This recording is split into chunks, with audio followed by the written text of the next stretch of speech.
Səbəb-nəticə əlaqəsinin pozulduğu bəndi müəyyən edin. Bitki böcəyi həzm edir, nəticədə böcək proteinlə zəngin qidaya çevrilir. Bu doğru fikirdir, çünki elə bitkinin böcəyi tutmasında və həzm etməsində məqsədi protein əldə etməkdir. Böcəklər bitkinin tüklərinə toxunur və nəticədə bitkidə mexaniki dəyişiklik baş verir və tələ bağlanır.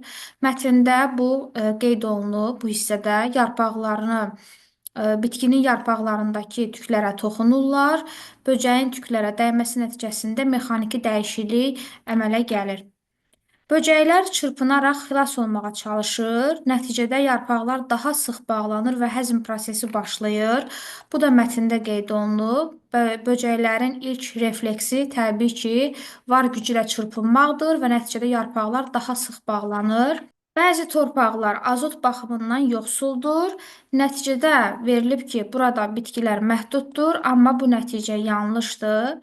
Çünki mətnin girişində qeyd olunub ki, elə torpaqlar var ki, azot baxımından yoxsuldur. Başqa bitkilərdən fərqlənən ət yeyən bitkilər azotu az olan torpaqlarda bitdiyindən ona olan ehtiyacını ödəmək üçün həşəratlar və kiçik heyvanları yeyirlər.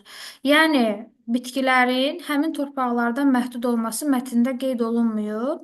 Onlar həmin azotu heyvanlar və həşəratlar vasitəsilə əldə etməyə çalışırlar. Deməli cavabımız 4 olacaq.